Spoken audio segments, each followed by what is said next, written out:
In my previous video, we spoke about this brand new clip for Ahsoka titled Dual Lightsaber. It gives us a very good first impression of the type of action sequences we're going to see in this show, and I'm loving Chopper banging on the hull of the Phantom 2 with the same sound effect we had in Star Wars Rebels when Ezra hits him with a spanner. His sassy comportment and cantankerous nature as Hera tells him to calm down brings a huge smile to my face. Despite a wide array of positivity, this clip is being scrutinized and picked apart already. It's a complaint we've heard time and time again across these live-action shows. The visuals look dull, the coloration is grey, it just looks bland. This has been said across the board across the live-action Star Wars shows, in one way or another, for one scene or another. ILM Stagecraft The Volume is just looking very cheap. The way that film is graded these days doesn't have the vibrance that Star Wars used to. That is something I've seen time and time again. Well, is it true?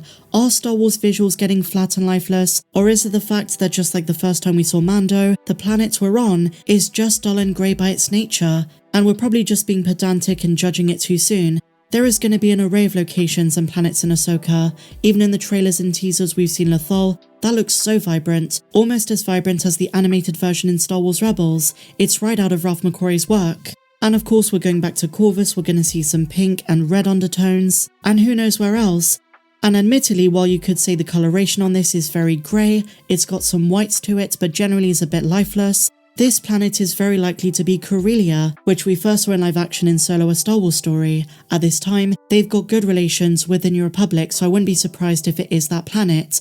And even in Solo, despite the fact it lost a lot of money, there was some really impressive and outstanding cinematography in that film, and you wouldn't just take the Corellia chase scene out of context and say that is representative of the entire colour palette for the rest of the movie. It was just for that planet, and we should bear the same in mind for the Ahsoka show because there is a diverse array of locations and sceneries, all generated on the volume. And speaking of the history of this, because I do think it's important, the filmmakers behind Star Wars have always been on the cutting edge of new filmmaking techniques, and the volume, despite it being very impressive as a piece of technology, does have its limitations. If you want to criticize anything in these shows, I would say it's been the lighting. The Mandalorian and Andor have been the best, but if we're talking about some night shots on Tatooine from Obi-Wan Kenobi, those were really bloody dark. And it's nothing new. Fans have always criticised the way Star Wars looks. George Lucas pioneered a brand new style of CGI for the prequel trilogy, and those ended up being heavily criticised for their reliance on the primitive computer-generated effects, which have come a long way, but even for their day they were very impressive. Those films still hold up for the most part. And ILM is also doing some pretty amazing work. They did a lot of great work for The Mandalorian, they won visual effects awards for that and for the Book of Boba Fett, so in spite of some fans saying that this shot just looks very lifeless, this whole sequence just looks very bland, the vast majority of critics thought otherwise. Fans who reviewed the series, those early critics and reactions, all say the cinematography and the visual effects were very impressive for a TV show. Granted, there were one or two detractors, but generally speaking, fans were pretty impressed, so I'm not going to take this seriously. I think it's a wait-and-see situation. I don't think this is indicative of the entire show looking grey. Stagecraft is an on-set virtual production VFX tool that allows filmmakers to shoot against film CGI. This has been better in some shots than others, different scenes across various shows. It's not been consistent across the board, although I would say for The Mandalorian they did the best job. And it doesn't apply for the Andor show because they didn't film on the volume, they shot on location, which of course makes things look of grander scale. And I remember when The Mandalorian first premiered, Stagecraft seemed like a great way to achieve movie-level effects on a TV budget. But after being overused in the Book of Boba Fett and Kenobi, it is evidence that fan reception and the way fans perceive this technology has declined, with more fans insisting taking the Andor approach and just filming on location, but going forward I think the volume is going to be used a lot more. And there are lots of events that led to where we are now. There were some issues back in 2016 when shooting Rogue One, and ILM sought to find a VFX solution that would nullify those problems.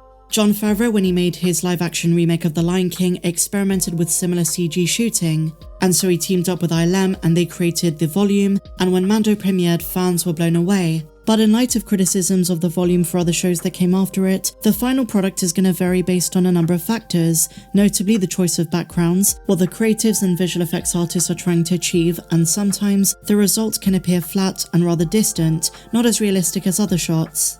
And many professionals outside of Disney are saying that the new CGI obsession is hurting both Marvel and Star Wars content. But you've got to admit, for the Ahsoka show, from everything we've seen, now that we're just 2 days away from the series, I'll admit it's on the better side. But it could just be they chose the best ones for the trailer. That's always a possibility. If fans who saw the show, who'd seen Star Wars Rebels, were impressed and say those transitions to live action work really well, the scale of it looks right, then I'm confident. But as I say, there were one or two mentioned. It is a bit clunky at times, but we'll judge that for ourselves. More recently though, I was very impressed by the way Mandalorian Season 3 looked, because I thought parts of Book of Boba Fett and Kenobi just looked like a set. They felt a bit boxed in, but that of course is subjective. But I suppose discussions like this make you appreciate the amount of hard work that goes on behind the scenes. It's not just the big name directors and the writers, it's the camera operators, the visual effects artists, the editors, but it doesn't matter how close to perfection ILM manages to get CGI. Star Wars is always going to be one of those franchises that has such a weight to its name. We almost feel as though because it's a larger than life franchise, nothing will ever be good enough. It's silly, but it's true. But we know at this point, the volume is fantastic for some things but not others. It will never compare to footage shot on a real location. You know, it's been a handful of years now since The Mandalorian started, since we first got introduced to this technology, but we're still adjusting to Star Wars TV. The legacy of this franchise has always been on the big screen, and TV shows in the modern age are never going to be done the same way. With the volume, everything looks very polished and in some ways manufactured. All the edges and imperfections are airbrushed out, so at times the compositions are a bit too clean, other times the opposite, they feel too much like a stage set, which goes against, I suppose, the aesthetic of the original films.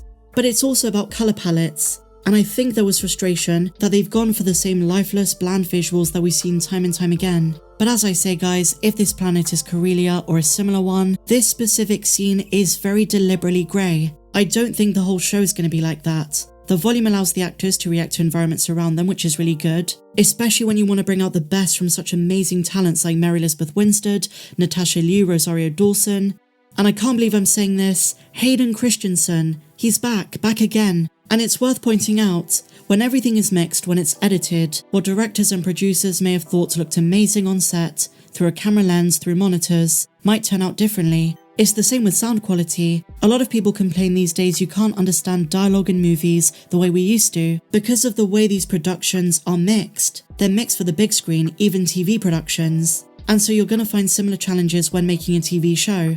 But I will admit they've gotten better, and Mando Season 3 gave me a lot of great hope. I've not had any problems with The Mandalorian, all 3 seasons. But nighttime shots on Tatooine, whether it was Boba or Kenobi, looked way too dark. It is worth pointing out the volume makes these streaming shows look a bit more frugal, but I don't think this applies with this shot of Ahsoka. It's the coloration fans take issue with, but I think it looks great. If this is what they're revealing before the show, what kind of amazing visual surprises are we in for when the series drops? Share your thoughts in the comments down below, my dear friends. If you enjoyed this video, please be sure to give me a big fat thumbs up, subscribe if you're new, and I'll see you in the next video. May the Force be with you, always.